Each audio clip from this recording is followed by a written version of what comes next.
Good morning. Good morning, Florida Panther fans. I still can't keep a straight face after last night. I have no explanation. Um, but I have a feeling I'm not hearing myself in my headphones. I hear you fine. I hope everybody else can hear me because I'm not hearing a damn thing. Anyway, I have Doctor. Is this Doctor Jekyll's with me, right? Because Mister High was the last video, so now Doctor Mr. Jekyll. Hyde was the Buffalo game. I presume, right? So So everybody, including myself, expected a Tampa wipeout, especially after Penguins handed them another loss. And after 2 minutes, I text Derek and I write to him.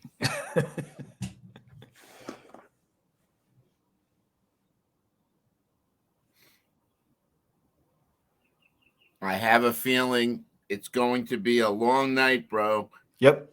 Just take it easy and don't exert yourself. Eric was telling me he didn't feel well. Because I didn't feel well. And he wrote, "Yep, I think these guys know they are done."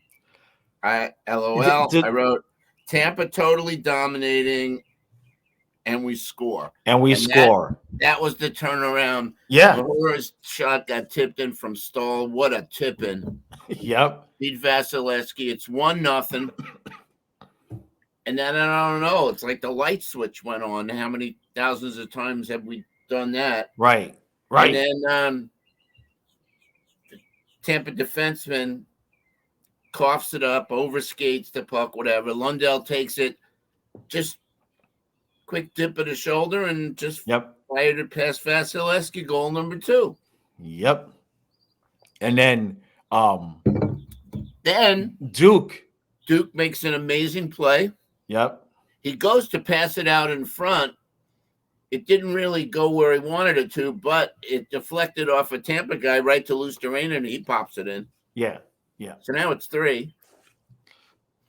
And then I'm not sure if it was on the power play or not at the end of a power play, but anyway, Forsling blasted it, and it's in the net, but they get Chucky for basically it was a blatant goalie interference. He, put his stick on Vasilevsky's glove hand. Very obvious. Too bad. Yeah. That would have been 4-0. That would have been a Carolina wipeout. Anyway, so we go into the intermission, 3-0, and you and me and everybody else in Panther world is stunned. That's the word. That's Tampa, the word. I don't understand what happened with Tampa. They didn't really have a lot of fire in their belly last night. There was some spurts, but Tampa, we talked about this. The only thing that Tampa has to play for is possible Game 7 home ice against the Leafs. Basically. You know what I mean? There might be some consequences down the road later on in the playoffs, but for a team that's won a couple of cups with their spot pretty well secured, I think you're going to see efforts like last night, kind of coasting into the playoffs. It's just what they're doing, And by the way, we need to go after our second sponsor, Tim Hortons Coffee, guys. Canadian coffee. I've been drinking it for Tim Horton was a defenseman for the Sabres, and he died in the 70s in a car accident, and he owned a franchise of Tim Hortons donut shops. Anyway, I hadn't had it in a while, and a few years ago there was a kiosk at the arena for Tim Hortons coffee, and I've been drinking it ever since. For those coffee lovers out there. Anyway, so we'll talk about that. All right, so the only thing that I'll give a negative to is how many freaking penalties. Stick penalties, especially. Yeah. Nobody killed off 3 power plays. There's a high sticking penalty pretty much every game with us. Yeah. But go ahead. The penalty kill really came up big. Yeah. Forsling's an animal blocking shots, Mm-hmm. and his body must have like Man. like you have a polka dotted Yeah, but set of I have a pajamas. theory there. Because and I'm not saying he's only doing it for the money. This is not what I'm saying. But every one of those pucks that leaves a mark, he's going to go into Bill Zito's office with a tank top and shorts on and be like, I'm making 2 million. That's 3, that's 4, that's 5, that's 6. The kidney shot is worth 2, that's 7, 8. That's what I want. Yeah. In my opinion, he's worth between 6.5 and 7 million. Yeah. I'm biased, obviously, but look what he brings to the team. Yeah, All he's right. got So it. anyway, we Yeah, just yeah. gave. I mean, Tampa's power play is Right. it's awesome. They move it around, and they got the double threat on the sides. They got Stamkos with his one-timer, righty one-time, and then they got Kucherov with his left-hand one-time. They got Hedman at the point, and then they got Braden Point Yeah. in the middle of the 5 of middle. spades. And he's just yeah. And who else is on there? Killorn or I don't know. Usually Maroon, but anyway, just an awesome power play. I think they they are ranked second. Anyway, we killed 5 out of 6. I think there were 6. Yeah. Yeah, there was 3 in the third period. Bob, of course, came up with some beauties. Yep. And Tampa had a goal taken away from them. 2. Oh yeah. Yeah. I don't remember the first one. The second one was they had offsides and a goalie interference. Yeah. The offsides, great call. Yeah. And then I don't know who barreled into Bob. Yeah. It's a little foggy this morning, guys. Yeah. Well, look, you said it last game. I've been saying it. Well, let's just summarize it.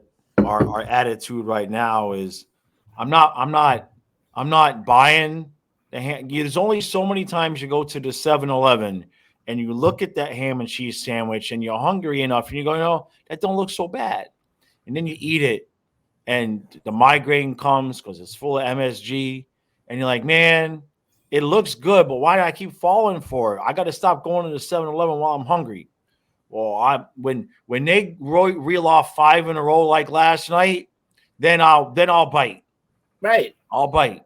Well, you and I have already kind of behind the scenes kind of said we're gonna come up a point or 2 short. I've always dreaded that 1 point short, and that was the Toronto game that got stolen. But Detroit lost to Adelwood. Well, they had lost. I think they had a back-to-back, so I think they had lost. They lost the game before. Brady Tkachuk, he's an animal, and then the Sabres lost to Columbus. I'm bringing up the standings. So we got a little help last night. The Islanders got a point. The Islanders got a point. They lost to Minnesota. Oh, what? Just getting way off topic here, so I don't forget. Nick Bukestad was held out last night for trade purposes. If he's going to be on the go again, that's wild. And, of course, the big blockbuster yesterday was Patrick Kane going to the Rangers for a 2nd rounder and a 4th rounder. I mean, talk about that. They got 2 pictures of you there. Talk about getting, overpaid for not only Claude Giroux, but Ben Sherratt, these rentals. What? All right. Can you hear me now? Okay. So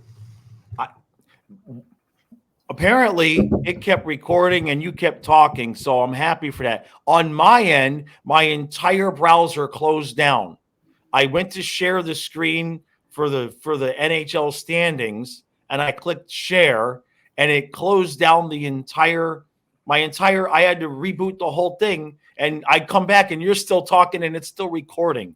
So right, I'm not going to try to share the standings again because I think clearly. we all have now 66 or 68 points.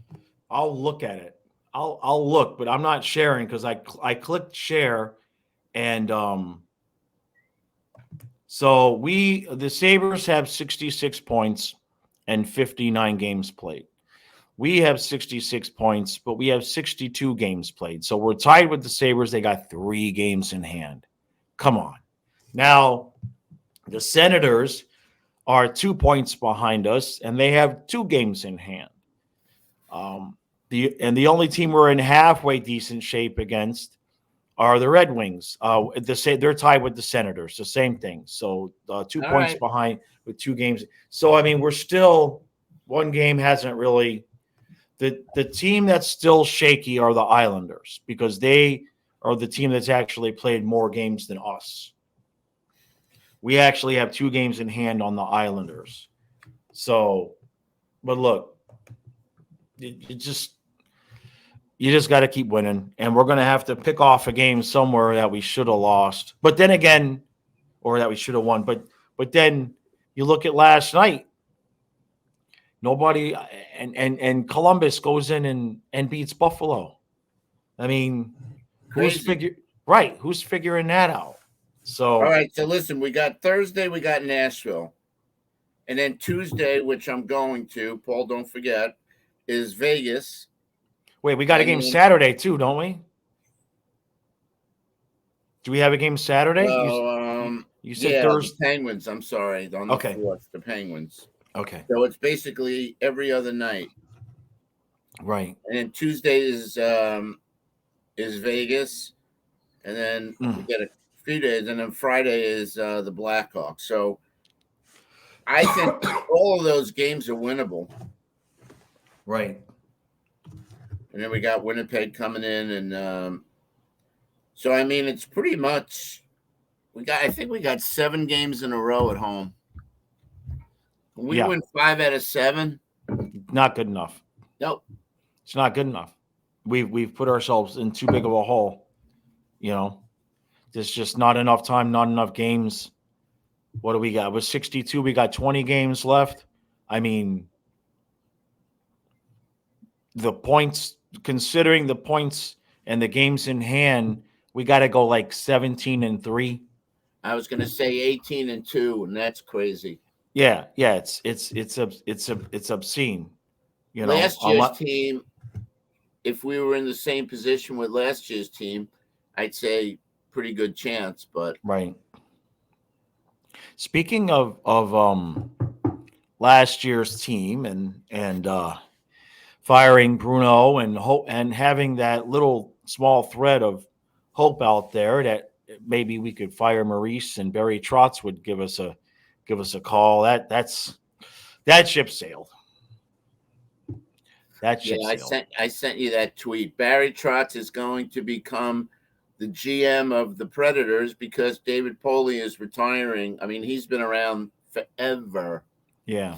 And he's hanging it up. So yeah. So good luck to him. Right. And Casey Fitzgerald made his Panther debut. That's the son of Tom Fitzgerald, who's actually the GM of the Devils. Tommy, I think he won number 12. He was a cool guy. You know, he was part of the original. Yep. You know, cast and crew. Yep. Way back when, you know, Mellenby and Dave Huff and Screwlin and of course Billy Lindsay and Paul Laws. Yep. Robert Svale, I think, and just Dan Beesbrook. Those are the original guys that I remember going to watch in Pompano. Oh, Lighthouse Point. I'm telling you, man, my brain is just not firing this morning. Yeah, that's how I was yesterday. So look, I said it last night, and now you read out the schedule. Now it lines up. We win the game big because we look fresh. We look better than the other team. Then game 2, that's the Preds. That's the one where we'll look okay, and we'll kind of squeak one out maybe. And then that third game, it's that third game in a row where that's when we usually show up and we look like ass because we're so beat up from the previous 2 games at how hard this team has to play to get 2 points, and that's the Penguins. So I don't know if Maurice is going to do it or just continue to ride Bob, but Minnesota would be a game I'd put Lion in. Yeah, because we have the back-to-back, right? The 10th. No, it's Thursday and Saturday. But I'd save Bob for the Penguins. No, you got to just ride with Bob the rest of the way, my opinion. Well, that's what's going to happen. I said Maurice probably won't do it, but right. Lion's going to need to get some work. Well, March 10th and 11th, we have a back-to-back, but we have 3 days off before the back-to-back, and I think 5 after, or 4 or 5 after. So, Lion has already proven he can just sit for an eternity and then come in and play well. You know what I mean? So, I don't know about that situation. I don't know what's going on there. Obviously, none of us know. The assumption is Spencer Knight's done for the season, right? Mm-hmm. So, I was kind of thinking when I heard the news, I was kind of figuring that we might go out and get we need another body. Well, just by the numbers in terms of the AHL guys, do we have enough guys to move around for, no Knight and no Lion at the AHL level? Only one left down there is Guzda. I'm sure there's somebody else that I don't know, but I just kind of thought maybe they'd pick up somebody just to kind of keep off it to the AHL side in case, something happened to either one of these guys, because Guzda's never even played a game before, so it could still happen. We could still pick up somebody's, somebody could have somebody stashed away as a third goaltender that we could just kind of, keep off to the side there, because just for the numbers of it, you know what I mean? And the way our luck has been, what are the odds that both our goaltenders go healthy the rest of this season? That's the other thing. Speaking of goalies, I was kind of shocked to see this late last night. Jonathan Quick is no longer an LA King. Oh, what happened? I didn't see it. They made a trade with Columbus and got Korpisalo. Wow. Yep. Wow. Jonathan Quick, man. Unbelievable. Yeah, well, time comes for everybody, right? Father Time shows up for everybody eventually. Father Time is undefeated. He was a Panther killer. Yeah. Yep. Anyway, so another couple of honorary mentions for those that have been calling for Ratko Gudas to get traded, man. Right. STFU. I mean, the guy proved his worth last night. Well, I don't think that shot to the gut was that fast, but obviously it knocked the wind out of him. Yeah. Either that or it hit him in Manscaped territory. That's kind of what Kyle was thinking. Yeah. Yeah. Look, I don't think anybody, I've talked about it, not necessarily in favor of it. I guess my point has been if I kind of feel like if we were going to extend him, we already would have done it. And, well, why not? I don't know. We'll see. He'll sign for $1 million to $1.5 million, $1.25 million, maybe. He'll sign another 1-year deal. Well, I hope so. Like I said, the main focus should be on Forsling and Montour. Get them done. Right. So Gudas played good. Mahura obviously got a big assist on that Stahl goal. I thought, Fitzgerald. So I thought he was okay. Yeah, I'm sure he didn't have many minutes. But another play that stands out, which made me really, really happy, and just goes to show you how great hockey players are. Eric Stahl had a chance for the empty net, and he Yeah. dished it over to Duclair, so Yeah. Duclair could get his first goal. So, Yep. And then Kachuk. Now, this is the little things that Kachuk does. And I don't know if you guys saw what he did at the end of the game, but Bob set a record last night. Yeah. As the most wins by a Russian goalie. Yeah. And wouldn't you know, Kachuk got the puck. And you could see them. I don't know if it was done on the ice, or I think it was done as they were leaving the ice to go to the dressing room. I think I saw Kachuk put the puck in Bob's glove. I did see, because I was, we're streaming and it's kind of chaotic at the end, but I did notice that Kachuk went up to him. I didn't see what you saw. But yeah, very, very cool. That's a captain. Yeah. Right. Yeah. Yeah, and that's the other thing. About 5 minutes, whatever it was, 5 minutes into the stream, 7 minutes into the game. I mean, I worked a little juju there, and I said the problem that we have right now in terms of talking about the game specifically and what we were going through was that we've got Lundell and Luosterainen at 1 and 2, and they should be at 3 and 4, and they both immediately scored. Yeah.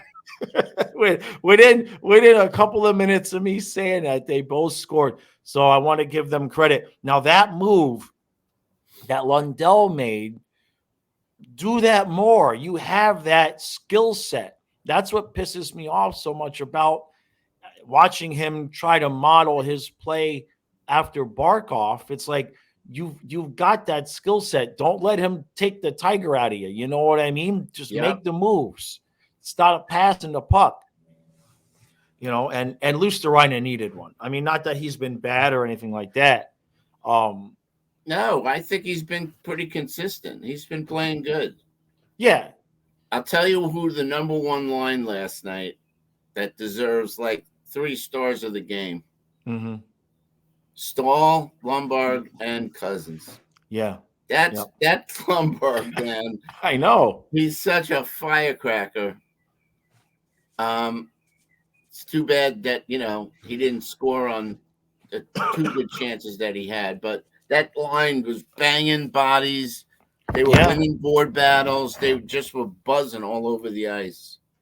Yeah. Eric Stahl is like a, reborn player. I know. He got an oil change, and they put new spark plugs in, because he's certainly, the guy didn't play in the NHL last year. Right. Right. So, well, he's having fun, and he's getting a chance to get some minutes. You know what I mean? And maybe a lot more than we and he thought.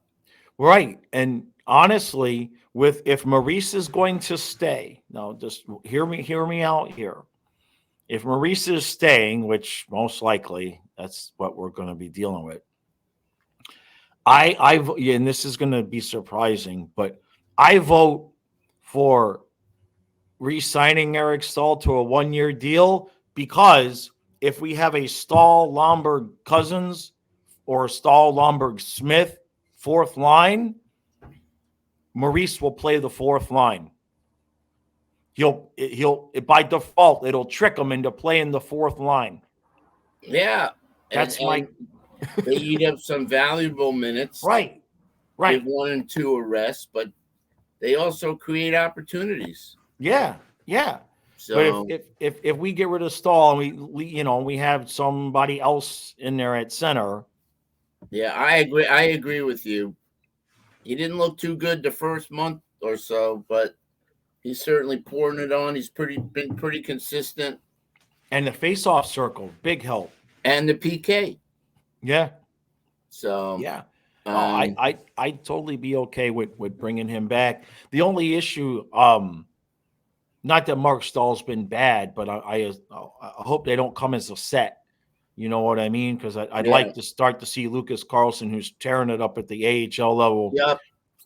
Absolutely. I totally agree with you. I wonder how many sticks Aaron Ekblad has broken this year. Every game, man. Pretty much every game. So, if that's yep, it, man. The that's power play. The referees definitely tried to, help the Lightning get back in that game last night. There were 3 or 4 penalties on Lightning players that weren't called. Yeah, but we sent the puck over the glass twice. Okay. I mean, they got to call that, right? You know what I mean? Absolutely. I mean, there's nothing we. I didn't see that. I didn't see the Colin White high stick. Did you? I saw the replay. It was. You had to call it. They had no. We gave the referees no choice in the third period. It wasn't like they were calling us for like crappy interference and garbage like that. Bob's penalty was questionable. Yeah, now that it was tripping, but no, I have another player, they wouldn't have called it. I have a suggested rule change to make the NHL more fun. The goalie's allowed to leave the net and take the chance of leaving the net open to go after and take out a player. But he has to weigh the odds because he's going to be out of the net, right? I don't think they'll do that because of the equipment that he has. But it'd be fun. That's why they won't do it, because it would be fun. Injuries too. Yeah, maybe. And the goalies are not as fast as the forwards make stop and go and curls, and they're just too fast for these guys. Right. But anyway, we put 3 goals against Vasilevsky, and we got 7 the game before, so that's 10 goals in 2 games. Jeez. Well, we don't have his number, but we certainly, except in the playoffs, we could certainly put the puck past them. Right. Anyway, but we're still on life support. We're still on life support. That's perfectly said.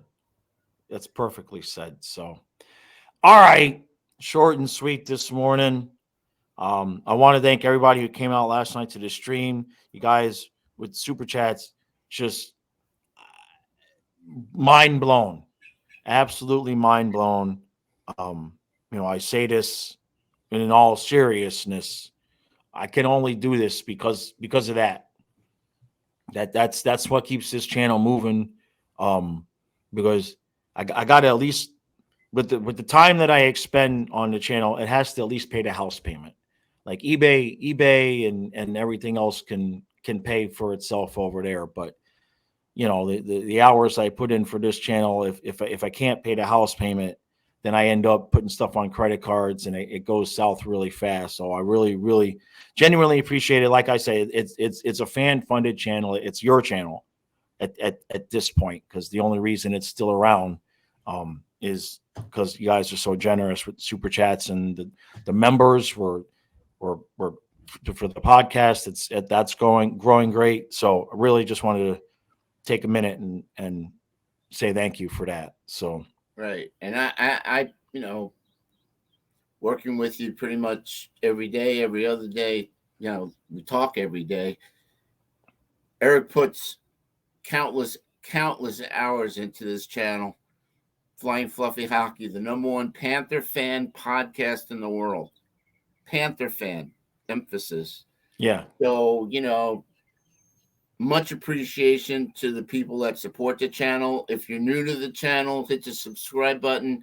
If you follow the live stream and have never done a super chat, hey, throw the guy a few bucks, He certainly deserves it. Works really hard to bring you guys some good content. And I'm proud to be a member of your team, Eric. Well, I'm glad to have you on, but we're closing in on our second year of the reviews. So closing in on the end of my 7th season. So these guys need to start getting some playoff series wins, please. They're dealing with my sanity, especially this year. This year has just been like, holy crap. They make us look like Jekyll and Hyde, because it's just like it's incredible how shitty we could play against Buffalo. Right. And like, then with 3 days rest and just no effort. right. And then last night we took it to Tampa, man. Yeah. So Yeah. I think it's time to reach out to Billy and Randy. Try and get them on in the next week or so. Yep. Sounds good. And that's it. So yep. All right, everybody. We appreciate all the support. I'll be back a little bit later. Got to take the dogs to the river, and then we'll do the podcast. So appreciate it. We'll see you again